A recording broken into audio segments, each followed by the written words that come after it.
Staying up late for another disappointing night from the Philadelphia 76ers as they lose an ugly one to the Los Angeles Clippers, 110-98. Welcome to the PHLY Sixers Postgame show here on another late night here.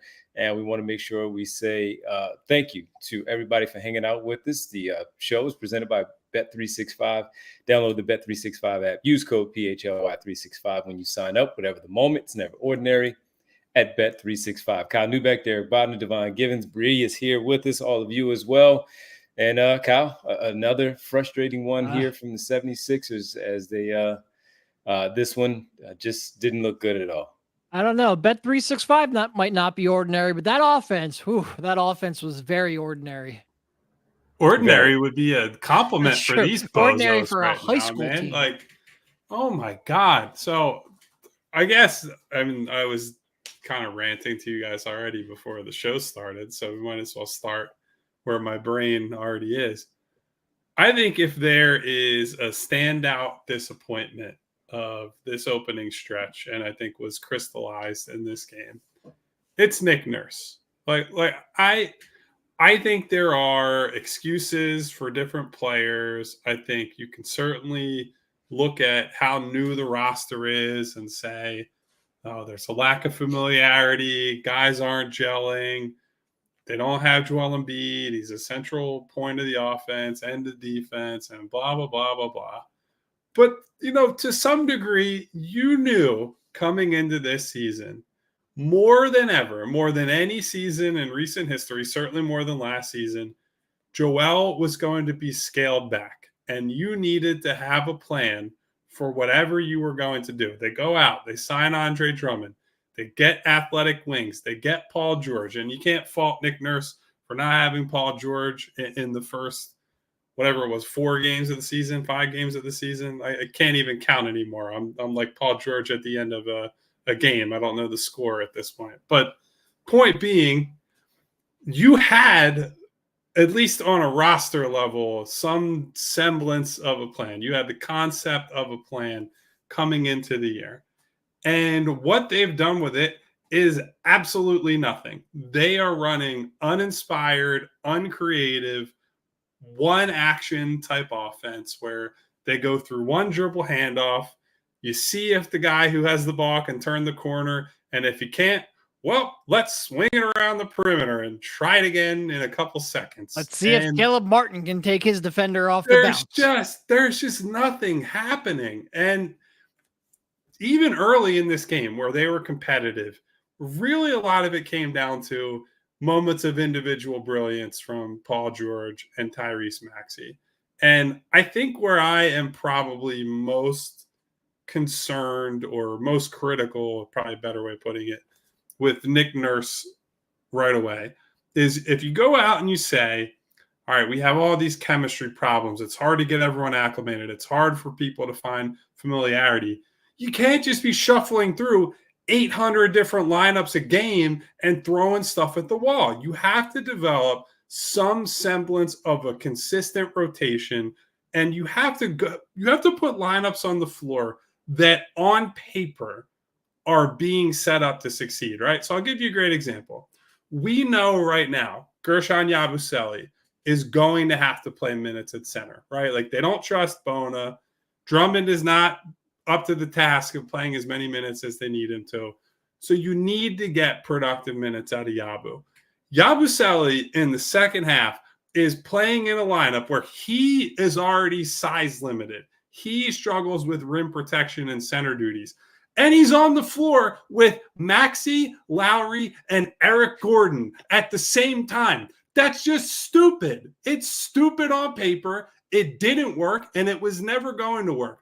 It's really pretty simple. If you want to get a lot of shooting and have to put small guys on the floor, put the bigger guy in the front court along with them. If you're going to play Yabusele, and again, they have to, maybe you play bigger and more athletic so that he is not getting overwhelmed at the rim as both a rim protector and a rebound. Like, this is basic stuff. This is like high school coach level stuff. You line them up and say, hey, that guy's not tall enough at center. We need to help him out. that's something that somebody could walk into a gym and just say, oh, I can assemble a lineup that makes more sense than that. So between the structural stuff, between the just like, okay, go roll the ball out and figure it out, Tyrese and Paul, with the offensive stuff, and Tyrese Maxey being relegated to standing in the corner for, minutes at a time, doing basically nothing on offense. I don't know what his plan is right now, but it hasn't been a good one. Yeah, I agree with every word that you just said. It really is frustrating because we spent so much time being like, all right, here are Yabusele's limitations. You have to put him out there. If it's going to work, it has to be out there with like apex wing types. And he's out there with 3 guys who don't clear the, Kyle Neubeck height test. And then the offense is really the one that it's driving me insane because it really is, like you said, one action, a pick and roll or a dribble handoff. That doesn't work because every team just blitzes Tyrese. It works every now and then when Paul's on the court because you have to be a little more judicious about blitzing Tyrese. But for the most part, like for much of that third quarter, especially the second half when Paul George was on the bench, it doesn't work. It just wastes time. And then you swing it over to Kelly Oubre or Caleb Martin or someone else who's just not going to do anything with the ball. And next thing you know, you're in late clock and legitimately nobody has moved at all in like 10 seconds of game action. They're all just planted in their spot. It's infuriating. And look, I get the hand he's dealt isn't great. Like Kelly is just making mistakes left and right. Caleb Martin can't shoot right now. Kelly can't shoot right now. There's a whole bunch of problems. But man, just try something. Just try something so I don't have to watch this again. It was nice in the first half because it's not even like there's all that much great movement, but like Tyrese had some good moments. Paul George had some good moments. At the very least, those two were carrying you, even if the role players weren't doing anything. But just watching it devolve into nothing, no movement, no creativity, no actions, nothing in the third quarter. And for that game to get out of hand, and look, you thought they salvaged it because, right, the Clippers ran out to that big lead early on in the third quarter. Sixers came back, answered with a 7-0 run. Maybe the only time in the game that the role players looked like they were actually doing anything offensively. And then immediately it was a 16-2 run. The game was never close. Some nonsense, nice minutes from Ricky later. And we're going to have to talk about that because you have to find something to cling to. That was a bad, bad game. For as many times that I've talked about the Brooklyn Nets, the Detroit Pistons, and the Portland Trailblazers and saying these basketball teams are really bad, they're awful, they stink. Well, the Sixers are right there with them right now, and it's very difficult to watch this basketball team in the moment. As you sit there and watch it, you guys laid it out perfectly, and as you sit there and watch it, and you're just saying, okay, all right, you know what's going to happen as the ball swings to Caleb Martin or Kelly Oubre, and it's going to be 4 seconds left on the shot clock, and they have to figure out something to do.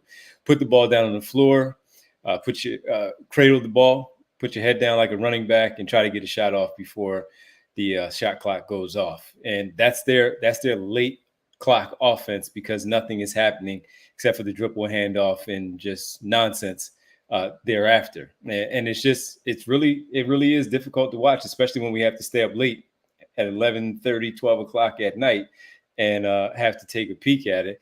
And this is not good. I've defended Nick Nurse and said that, hey, give them time to let these guys come back and give them an opportunity. It's still early in the season, but you're absolutely right. It's not just them anymore. It's a combination of everybody, and he's the one in charge to find the right way to get this thing to work. And Joel Embiid will be back when Joel Embiid will be back. But like he says, we have to figure out how to get it done with these particular players right now.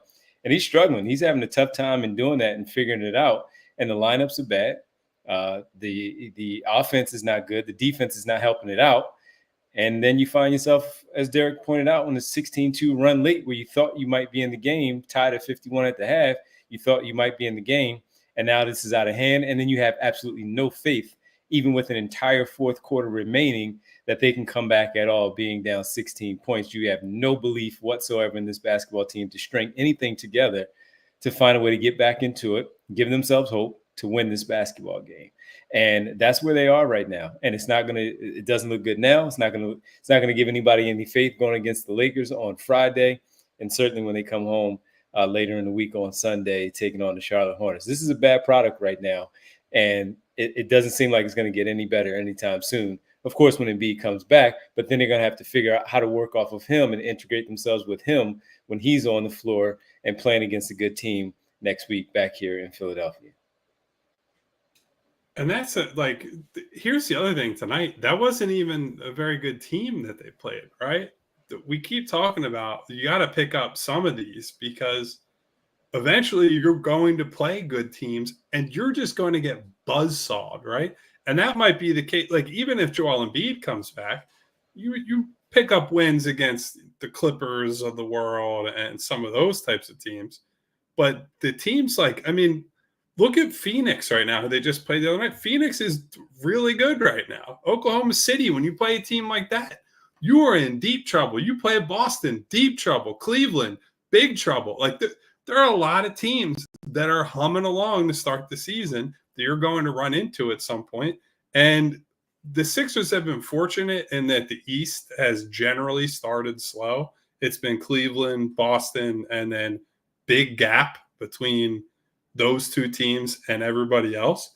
But even with I guess you're thankful for that, but it's hard to be thankful, and it's hard to look at, Milwaukee's struggling, the Knicks are struggling, Orlando petered off after a good start. You can't even be that happy about it because not only are you losing, you just don't look like a coherent team right now. And then you're going to drop in the guy who's going to have the most touches, who you're going to run the offense through. Like, they will get better. They will be more talented. And that's all true with Joel Embiid.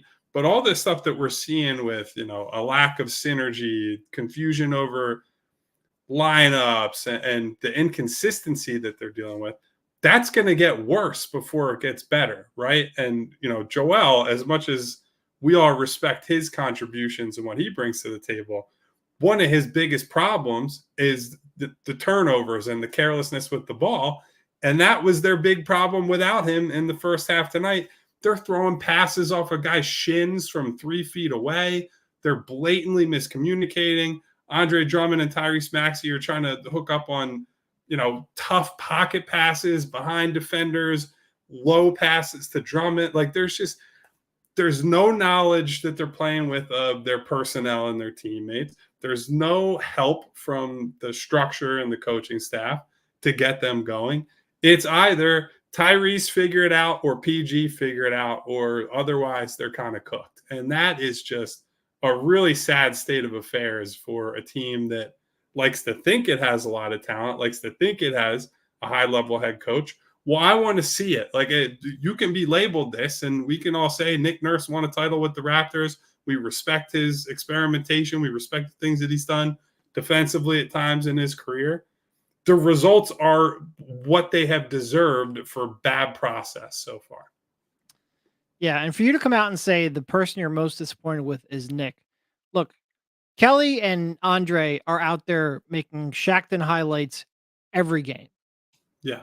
So for you to come out there and say that of all the people, the coach is the one, and the coach, the championship coach, the one that we all praised when they hired him. And look, I still think he's a good coach, but I remember when he was hired, you going like, that Toronto offense didn't look all that imaginative. Now, then again, they all only had like 6'8" wings who could barely dribble and no shooters. So let's see what he does here. And to be honest, right now, they mostly have either wings who can't shoot or short guys. So, like, again, it's imperfect, but there's just not, he's got such a reputation as a creative coach. And defensively, I certainly think that is warranted and merited.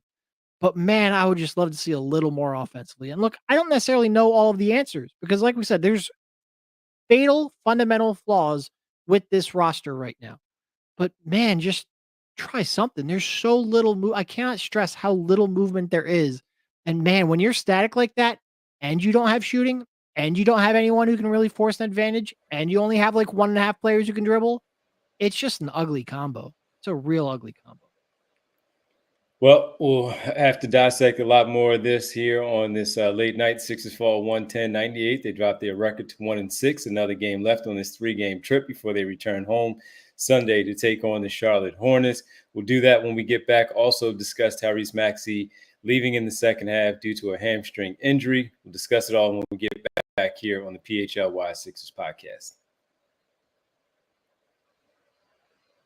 Well, while Bet365 is never ordinary, it's not the case for the Sixers offense right now. So when you're looking to do your parlays and your game parlays overall, and you include the Sixers, maybe take some of the unders right now with a lot of things that they're doing, because they're ordinary, but Bet365 is not. And with it, you can still get some pretty good success overall with Bet365. Over 90 million users worldwide, live streams of 780,000 events each year. They have pioneered live in-game betting, and today Bet365 offers the widest range of games and markets available for live in-game betting across 78 sports. And right now, new customers can get $200 in bonus bets when you bet just $5 using code PHLY365 to sign up. Deposit $10 and place a bet for $5 to get $200 in bonus bets. Bonus bets can be used on the spread, totals, player props, futures, and more when you bet at Bet365. Once again, download the Bet365 app.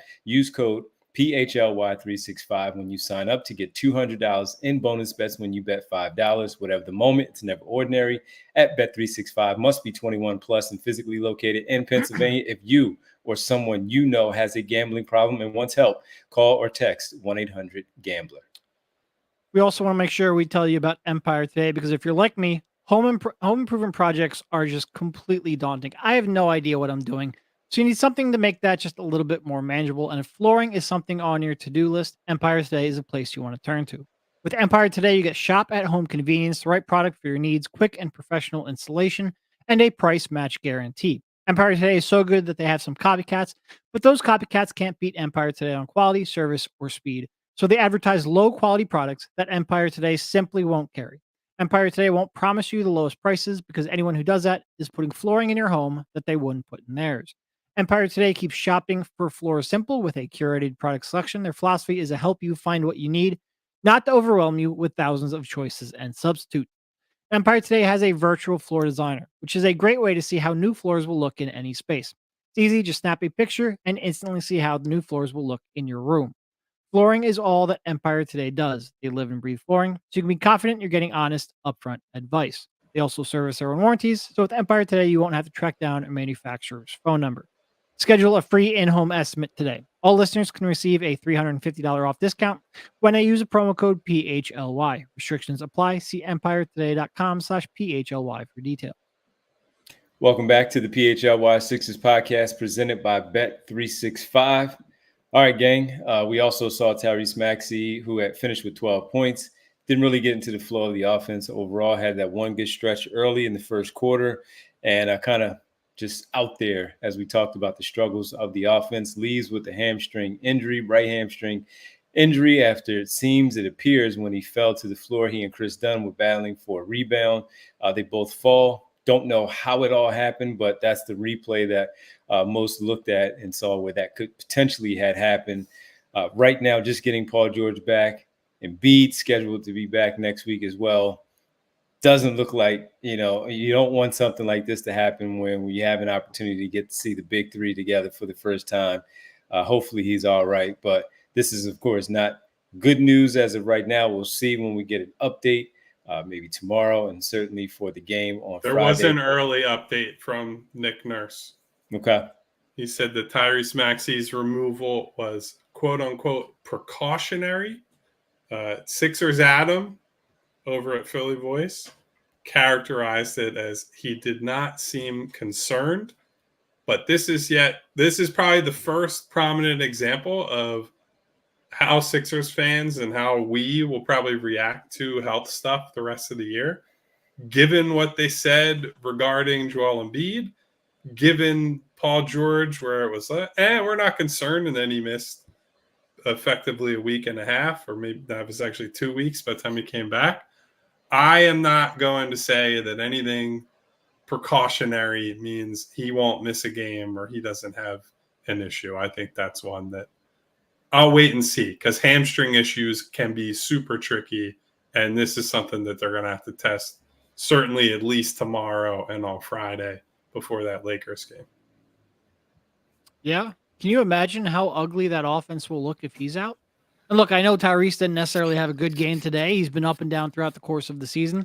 Tends to happen when you're 6'9", one 6'2" and having a 32% usage rate like he currently does, and can't currently and playing 42 minutes a game. Playing 42 minutes a game, and they're off from the perimeter. But man, if you take away the one player who can actually create an advantage, and one player who can actually dribble occasionally, and look, I know Tyrese isn't a pure point guard, but he's probably the best passer on the active roster right now, which is again saying a lot about the roster. But oh boy, I hope I hope it is just precautionary, because that would be tough to watch. I mean, I keep saying that the best passer on the team theoretically is Lowry, and then he tonight threw two of the worst passes of his career. The one, he made a great play on an offensive rebound in the first half, and then just like, I don't know if his brain just like leaked out of his ears in the next 5 seconds, and that was what happened with the ensuing turnover. And I think maybe that's a way to talk about the vets a little bit. I think a pain point with the fan base right now is the amount of Lowry and Eric Gordon minutes that we're getting, certainly when they're playing them together, which Nurse said explicitly during the preseason they wanted to avoid those two playing together. And now it seems like, well, got to get them on the floor and got to get them out there together. And I just think when you can't reliably get by guys, and neither one of those guys can, any skills that you have, in Lowry's case, the playmaking, in Gordon's case, the scoring ability, that window shrinks so small that those skills are not able to shine through. And I think so often when those guys are on the floor, what you see is just like, they simply can't get it done right now. And it's not, I don't blame them for it, right? Eric Gordon's 36, Lowry's 38. You don't expect them to be in their prime, Eric Gordon and Kyle Lowry, but they are being played in roles that suggest that that's what the team is asking from them. And that's a big reason why they're at where they're at. Eric Gordon played 17 minutes tonight, and it was some of the most forgettable 17 minutes you will ever see, outside of the fact that he committed 4 turnovers in that span. I was going to say it's forgettable in that it was bad, but it was, I can't forget those awful turnovers that he had. But every other second he was on the floor, he really did almost nothing. I'm at the point where, give me Jared. I know he's a rookie. I know you can't trust him. I know his perimeter defense has been bad. Not even just disappointing, just bad. But man, he gives you just a little bit more juice off the bounce. He gives you a little bit more threat with that shot. I would give him a chance. I'd even give Ricky a chance. And look, I'm not like super pro Ricky here. His decision making annoys me. He has this weird propensity now where he just spots up 4 feet behind the 3-point line for no good reason, because he's not in the right spot. His defensive decision making, we spent all summer talking about, like, that's maybe his swing skill now, even more than the shot. That being said, at least he gives you a little bit of energy, a little bit of, a threat to drive to the rim. Just give it. He's also notably not a midget either, which is he is a tall human being. I agree with that. Just die another way at this point. Just die another way. As far as Maxey goes, they can't afford to lose him for all the reasons that you guys pointed out. You just can't.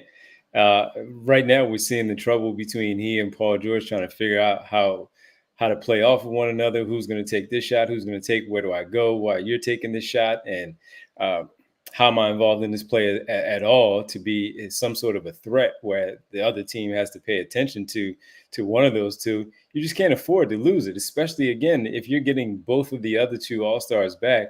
You just can't now take another step back while you're getting these guys back into the lineup. So with a hamstring, that's going to be tough, because the way the speed in which he plays with the step back jumpers, the way he navigates out there on the floor offensively, let alone defensively. But of course, we know where he's really a threat is on the offensive end.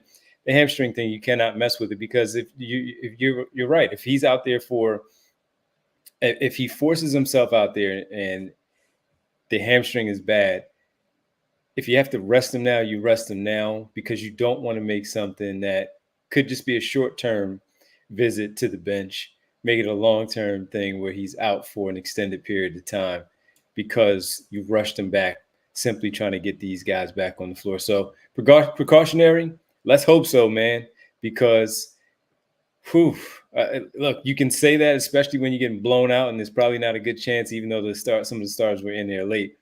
But you cannot afford to lose this guy with the way this offense is so pedestrian at the moment. Just getting Paul George back, you can't. But they also need to be smart about it. So we'll see what they decide to do, checking him out while he's out there. And of course, we don't want to make any guesses as of right now, but I am very curious to find out how they go about this one with Tyrese Maxey and a hamstring. Very curious. No guesses, but boo, if he's out, I don't know what we're doing on that post-game show Friday. Ooh, Paul George. That's what you're doing on that post-game show Friday. Paul George, and that's it. Let me offer one thing on Tyrese that's not the injury or his lack of involvement in the offense tonight. He was a disaster on defense. Yeah. Absolute train You called out that getting switched onto Jones and, looking for that lob, and he just fell completely asleep. Just like, so there were some plays where Harden had to force the switch to him, and he bullied him, picked up some free throws, shot jump shots over him, where Tyrese might as well not contested the shot at all, right? It's one of those where you jump and you might be 3 feet away by the time the shot's released, and it's like, why even bother at that point? It's such a token contest. And then off the ball, absolutely no clue what he was doing, what he was looking at, what he thought, what coverage he thought they were in. Derek brings up the Derek Jones Jr. one where he's just like looking around like, what's happening? And Derek Jones is dunking the ball. And that was not the only backdoor cut that he got bamboozled on tonight. So I just, that has to be better, right? If James Harden beats you up on a few on-ball switches, you're going to have to live with that, right? He has made a living out of punishing really, really good defenders, let alone people like Tyrese Maxey. You cannot be space cadet off the ball. That is, if you are his size, you need to be engaged at all times. There is no, he brought up the other day, we don't have a margin for error without these guys, right? Without Joel and PG, but I think it still applies without Joel. You have a minimal margin for error. You cannot be mailing it in on defense to the degree that he is right now. He got picked on against Phoenix, got picked on against LA. And, for all the talk about put work in on his body, he said it in his presser when he signed the extension.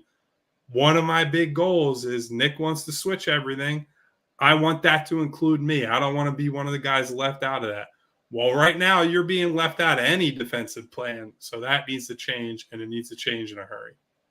Yeah, no, I spent, when everyone was like, oh, look at how much weight he's added, it's the off-ball stuff that always concerns me with Tyrese, even more than the on-ball stuff. Quick stat here from Dan Olinger from the Rookie. Sixers are 17-30 in the 50 games they've played without Joel Embiid over the last year plus. That's it? I thought they had more losses. That's a 27 win pace. Over 50 games. It's wild. Yeah. Admittedly, two different teams. No, it is a worse record. He said 33. I think you only said 30. You actually shortchanged them 3 losses. Well, I said 50 games, so either I just misspoke or regardless, they suck. All right, they suck. And if Joel Embiid somehow comes back and plays 65 games, he's not, by the way. But if he did, he would almost get MVP by default just by turning this ragtag team into something good again. Well, good product. Good product to watch. Well, we'll talk about a lot more. We'll give you our player of the game. Yes, there was a player of the game. Player of the game was anybody who's watching the show, because we love you a lot more than the Sixers love their fans putting this slop on the floor. Well, we'll come back and shout out all of you. That's normally for the roll call, but we'll shout you out mid-show for the player of the game. We'll do that when we get back right here on the PHLY Sixers podcast. All right, first up, we want to tell you about TrueMark Financial because they have a Visa credit card that you should know about. TrueMark Financial, you can earn rewards for every purchase using TrueMark Financial's Rewards Visa credit card and redeem them for travel and retail gift cards. Build credit through timely payments and low credit utilization. Enjoy fraud protection with features like zero liability. We also want to tell you about savings options you have with TrueMark Financial. They have a traditional savings account, which is a basic savings account offering a place to deposit funds, earn interest, and withdraw money as needed. There's a money market account, which combines features of savings and checking accounts, offering a higher interest rates and limited check writing capabilities, which gives you easy access to your money when you need it. And finally, there is a certificate, a fixed term deposit account with predetermined interest rate and maturity date, offering higher interest rates for locking in funds for a specific period. TrueMark Financial is federally insured by the NCUA and is an equal opportunity lender. For more information, visit truemark.com/PHLY. Ladies and gentlemen, boys and girls, boy, if there was ever a time where you needed to choose chill, where we needed to choose chill, it would be right now, right? 1-6. Tyrese leaves the game. Paul George only playing 17 minutes in 3 quarters, despite playing really well. Joel Embiid being suspended. Everything is falling apart. Our pets' heads are falling off. But here we are, and there's always a better way. There's a chiller way. That's when you take a second, choose chill, and reach for an ice-cold Coors Light. And with Coors Light, you know you're getting an ice-cold beer. When the mountains turn blue on the bottles and cans, right as they hit that perfect temperature, I'm going to be straight up with you folks. We are not having a good time around here this week. It is a disaster of several magnitudes.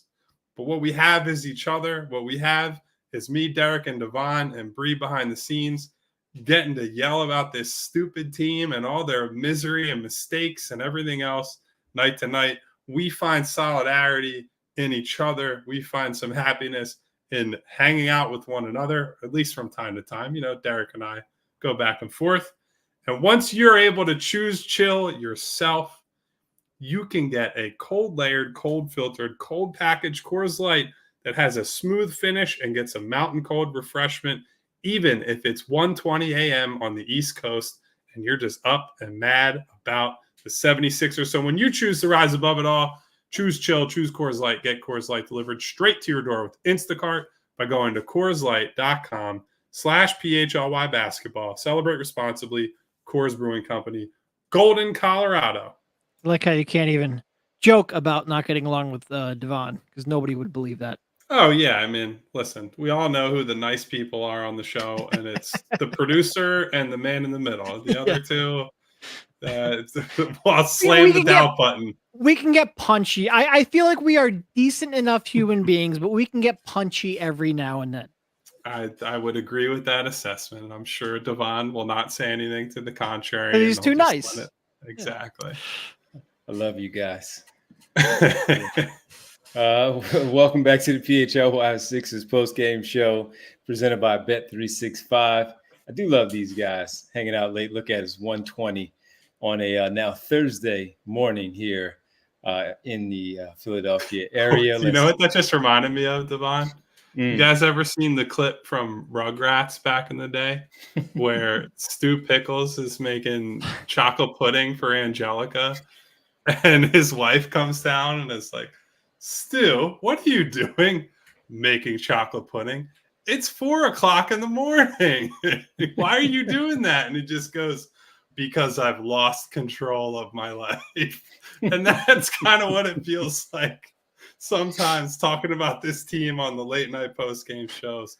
But at least these sickos and you two are here with us. So it is something, man. All of a sudden, one day you're just, BSing about the team on Twitter. And next thing you know, you're up at 1:30 a.m. talking about the worst game you've ever seen.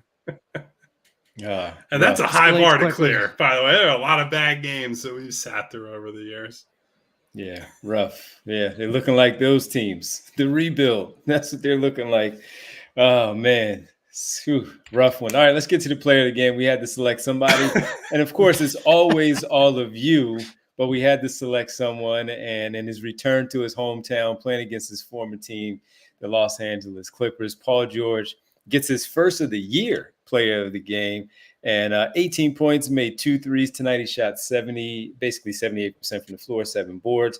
And even though he's player of the game, it also looked like, kind of forcing Tyrese Maxey to stand in the corner a little bit because he really doesn't know where to go. But he is our player of the game. I'd imagine he'll have many more throughout the season. Unfortunately, it comes in the loss, an ugly one at that, as they return to Los Angeles, and they have one more out there in LA on Friday. Player of the game? Anybody else? I mean, we don't pick the opposing team much, and we haven't done that, but we had to go with Paul George in that one. What do you make of his performance, Derek, overall? I guess it's not much to really take positively out of this one, and not necessarily, but it's game 2 back for him, and he had what he had tonight in the 18 points. Yeah, no, he was good. He came out and hit those 2 quick early threes when he thought this game still had a chance. To be fair, you thought it had a chance up until about 4 minutes left in the third quarter. That's when things really fell apart. Coincidentally, that was also Paul George was on the bench for a lot of that. But no, he got to his spots offensively. It's not always the quickest, but he's getting to his spots. He uses his height really well to get those shots off. He was hitting some mid-rangers, pretty active defensively. It was a good game. It wasn't a great game, in part because he's just not playing enough minutes right now as they limit it and ramp him back up.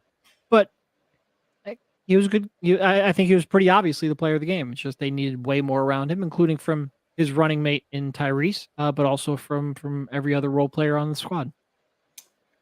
Yeah, I mean, no arguments with Paul. He probably just needed to play more minutes would be the complaint, and I don't know if that's a load management / return to play type of situation there, where we knew he had at least a light minutes restriction in the first game against Phoenix.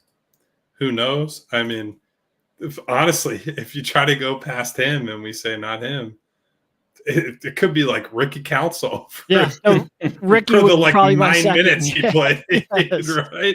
And I mean, like, Kelly put up decent stats, but if you watched it, Kelly did not have a good game. He was efficient. I mean, the defense was kind of a train wreck. He got lost on a lot of screens. I think he competed hard at least, but yeah, it was a lot effort defensively is usually not my complaint with him.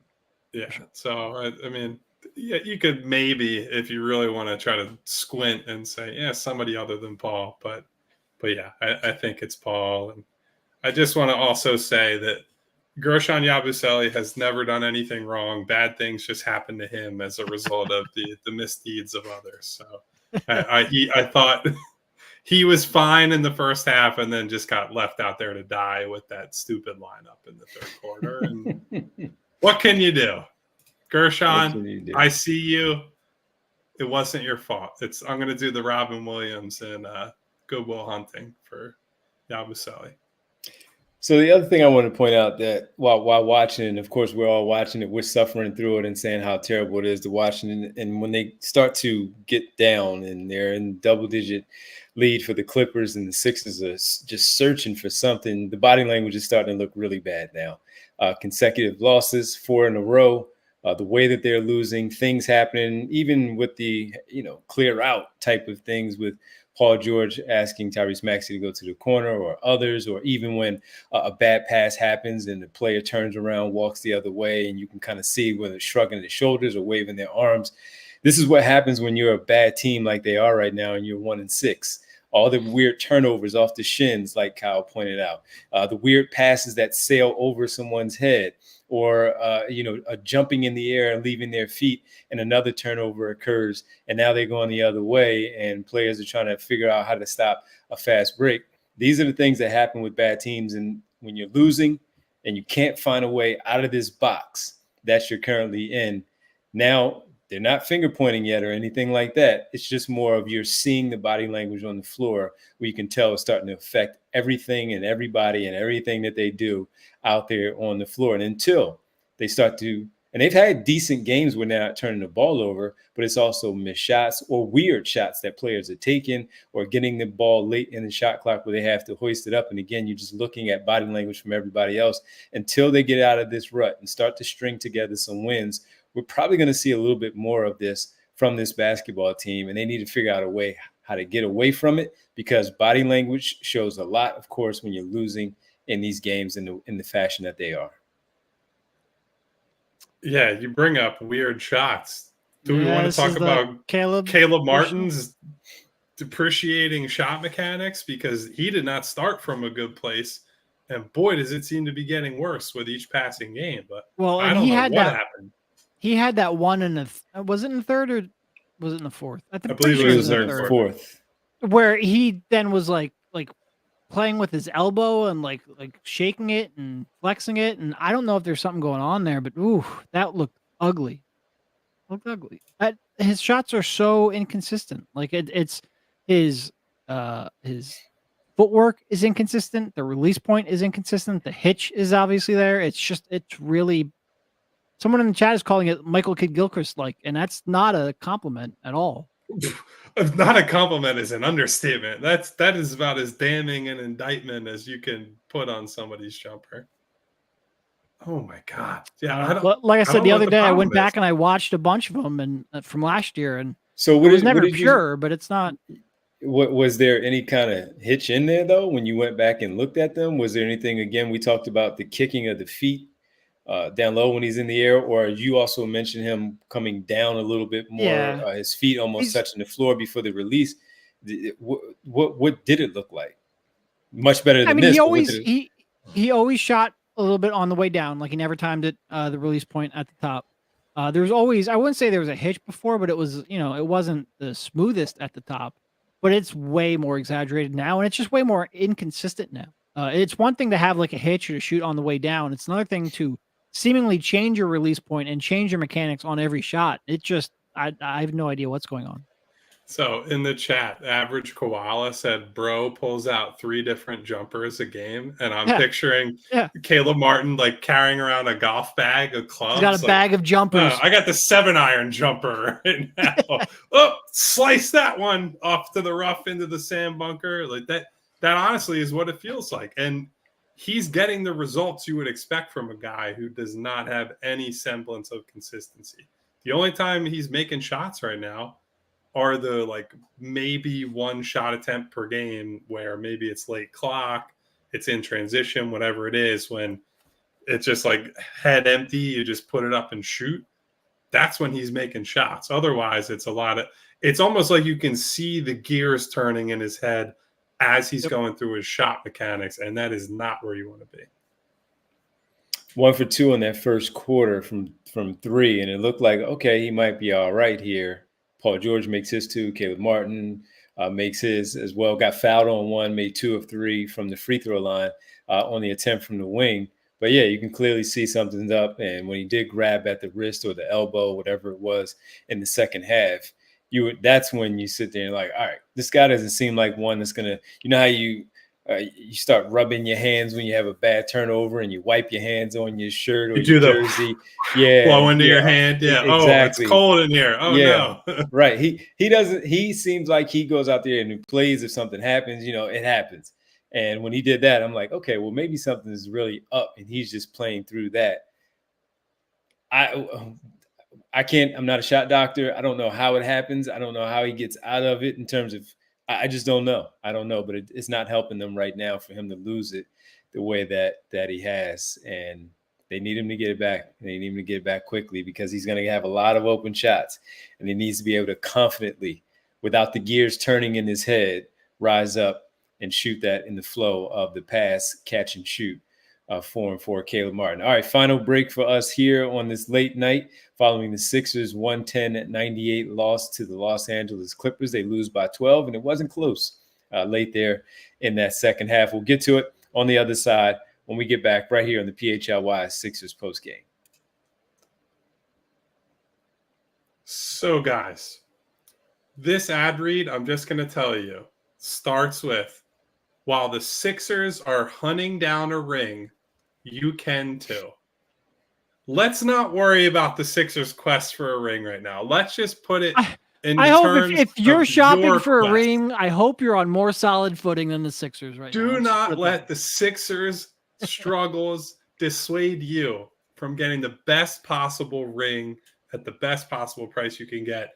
Go through our friends at Golden Nugget Jewelers, Chestnut and 8th in downtown Philly. They are a family-owned and operated business.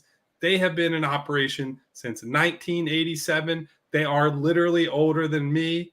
that tells you they know things. They have the inventory, they have expertise, and they have it at the prices that you want. If you're getting engaged, they have a wide assortment of rings and wedding bands to fit anyone's style. You can see my gold one on here, although not the best lighting to show that off. You receive a final cleaning and a written appraisal with every engagement ring. And it's not just wedding jewelry. You can find watches, diamond necklaces, diamond bracelets, earrings, and more. You deserve an expert and the best price. Golden Nugget Jewelers, where Philly gets engaged. Head over to goldennuggetjewelers.com to learn more. And I'll tell you, hey, it's the late night. If you're up and you want to stay up, and you want to stay up for a while. You want to stay up, Devon? You want to stay up. Got the right people for you. My good friends at Blue Chew. They say those first impressions are very important. And what about those lasting impressions? That's where Blue Chew comes in. Blue Chew helps boost your confidence in the bedroom so you can stay up and perform at your very best. And when you do, you get that help with Blue Chew. It gives you the longer lasting impression, stronger erection so you can perform at your very best. Does Blue Chew work? Well, that's a question that you're going to have to find out when you do that by placing your order. And if you're asking that question, we want you to know that Blue Chew is putting their money where their mouth is by giving you a month free. Blue Chew is an online service that delivers the same active ingredients as Viagra, Cialis, and Levitra, but at a fraction of the cost and in a chewable form. And the best part, it's all done online. That means no visits to the doctor's office, no awkward conversations, and no waiting in line at the pharmacy. You could be missing out on the best performance of your life with Blue Chew. Men everywhere are better than the Sixers, at least. the postman, because when your package arrives, your package has arrived. And we got a special deal for our listeners. Try Blue Chew free when you use our promo code ALLCITY at checkout. Just pay $5 in shipping. That's BlueChew.com, promo code ALLCITY to receive your first month free. Visit BlueChew.com for more details and important safety information. And we thank Blue Chew for sponsoring the podcast. I'm sorry for laughing that entire time, but the second you started to read, Winona just goes, "Good night, Devon." I'm sorry, I forgot the reminder. I forgot the reminder. I'm over here in tears. Just I apologize. No, the instantaneous, like, I'm out. Everybody else having a good time in the chat. I need to start listening DMing to Devon her. talking about staying up and staying up. Welcome back to the PHLY Sixers Postgame Show presented by Bet365. Do I at least tell everybody about the good people from Blue Chew well enough? Hey, Devon, that was a late night performance Blue Chew would be proud of. Yes. All right. Sorry, Winona. I'll start DMing you directly before we go to break when I know that ad read is happening. Let's get to our super chats here. We have one from Jake M. Every positive sign from the Phoenix game was made moot tonight. Yabu only had 4 minutes in the first half, playing double bigs, no offensive sets. What the hell was Nurse doing? Jake, it's a great question that I wish I had an answer to. As a card-carrying member of Team Yabu at this point, I was also disappointed. I mean, look, I do understand the inclination to try to play Drummond and get a better version of Drummond in this game, because Zubats and Harden in the pick and roll will probably just destroy you if you're going to play Yabusele heavy minutes. That being said, 4 minutes is not even close to enough in the first half. They looked pretty good in the first half with him in there. I believe they won those minutes outright, and then for whatever reason decided to go away from it. So, I tend to agree with that part of it. And then, it's a little hard to be like, all right, good process in the Phoenix game. We see, this is what it's supposed to look like on offense. And then you come in this game and it's like, dear God, what happened? Yeah. He had, and somehow Andre only had, one turnover on the night, but that one turnover he did have on that kick out pass was just mind melt. It was just very frustrating. And overall, this was probably one of his better games. Third quarter, he was decent, I would say. Unfortunately, the rest of the team sucked. Yeah. He's been very disappointing. There's just so many, there's so many players right now whose decision-making I question in very big ways, and he is definitely one of them. And the other part about that, man, is they're all veterans.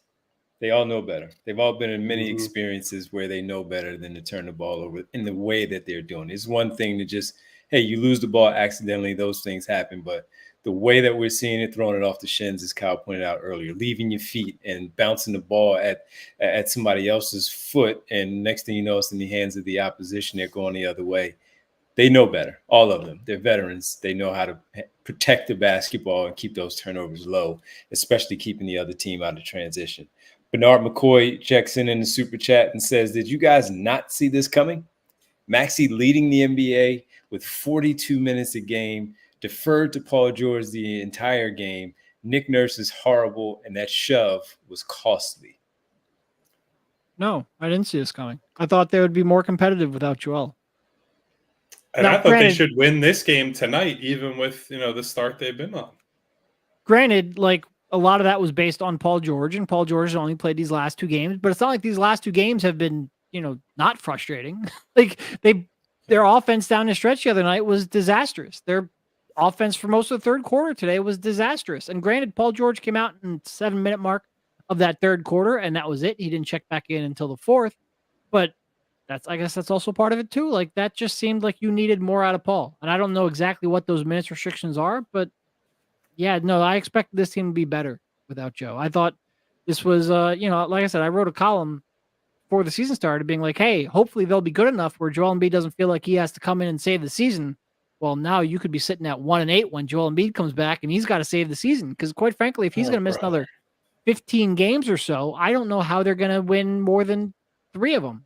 4 of them, maybe. I don't know. I keep. They're not even playing good teams right now. They're not even playing good teams. That's the thing, dude. Like, couple more losses, and it's like, dude, your margin for error with Joel Embiid will be minuscule. You will not have, like, you almost literally will not be able to give games away with Joel on the floor, because if you. Their record is 1-6. It could easily be 1-8 soon. They have a 14 win percentage right now. Like, let's say Joel misses 30 games. He plays 52 games. If they win at this pace, they will win 4 of 30 games. Like, that's how bad they are right now. That's how far from competence that they're at right now. Derek, it's safe to say that our number of over that 52.5 that we had on that's our gonna be tough. Show. I mean, we've lost that one, Kyle. Pat on the back for you, man, for saying under. Joe could come back and they could reel off 10 in a row. We all believe that. But unless he legitimately plays 65 games, it's good. And like I said, Paul George gets reacclimated. I think they'll be better without Joe going forward than they have been up to this point, but they've been disastrous up to this point. And the only thing saving them right now is the fact there's only 2 teams in the East with an above 500 record. Other than that, that's the only positive of the season so far. Yep. Played the Suns well on Monday, one of the better teams in the NBA. And then they come back against the Clippers team where we thought it was a winnable one in the pregame. And this is the performance that we get.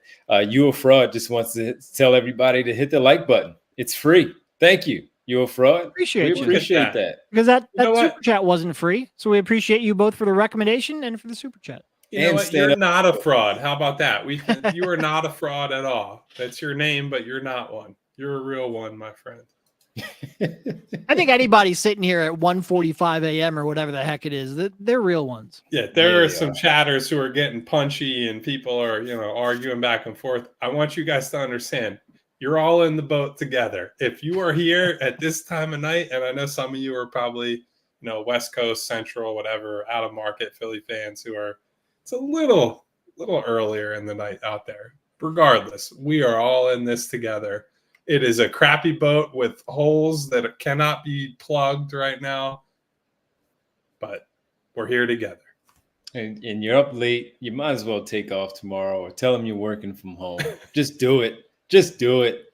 Take off. Aaron, he already bailed. He said he had a 6 a.m. wake up. So we appreciate Aaron. But everybody else, just take off tomorrow. It's okay. Tell them you're Sixers fatigue. Yeah, you're just tired from the basketball team and what's going on. Just tell them that. They understand. Winona said she can already hear the trash trucks in New York City. She's like, it's getting that late. No, but seriously, it's always to be able to commiserate with everyone is always it is one of the silver linings of being up doing this show. So we appreciate you guys a ton. Just to go around quickly to the NBA, the Boston Celtics, they did lose to the Golden State Warriors 118-112. The Knicks fell to the Hawks 121-116. Rishai Shea had 33. And before we came on, I was watching a little bit of that.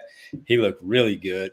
And who else in the Lakers? Next opponent for the Sixers, final game of their road trip. They lost to the Memphis Grizzlies 131-114. So it's the getaway game for them.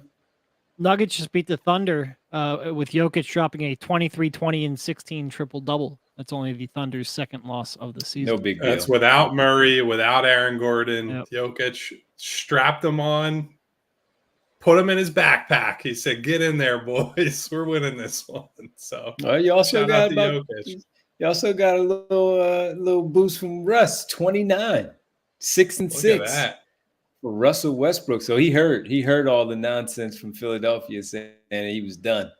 And it ain't just Philadelphia, brother. There are a whole lot of places saying he's done.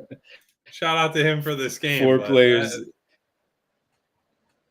players with 20 plus for the Nuggets in that win. So good on them. Lakers come to Philadelphia, come back to Los Angeles. I'm sorry, with a loss, and they're back at home. So we'll see how the Sixers handle their business against the Lakers team coming off a road trip. We often talk about it. First game back a road trip is susceptible to losing that one, but Lakers didn't have a great road trip, so I'm sure they'll want to make sure that they try to right the ship getting back at home against a Sixers team that's just one win in the win column for them.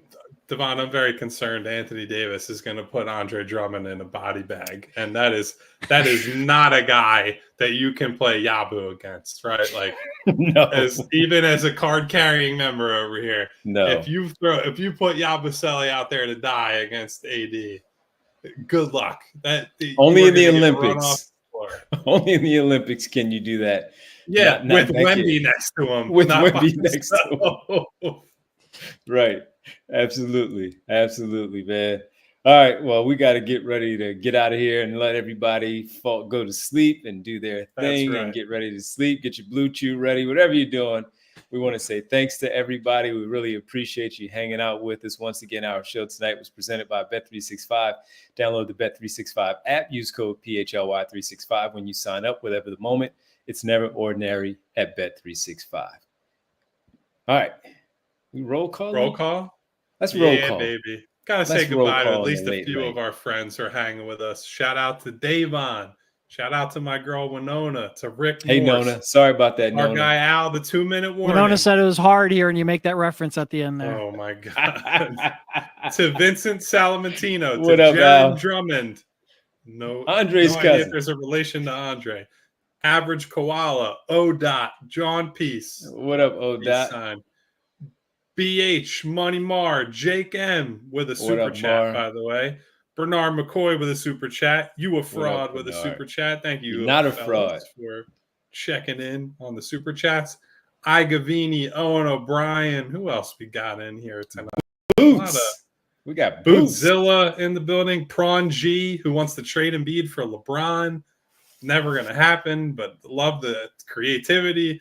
SB Cole is in the building. What up, SB?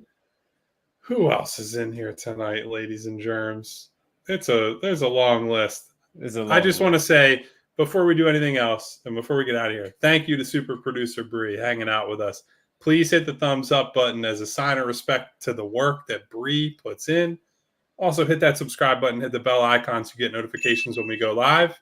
We're out of here. We will be back for Friday's game against the Lakers. Goodbye. See ya. We all silly like the mayor.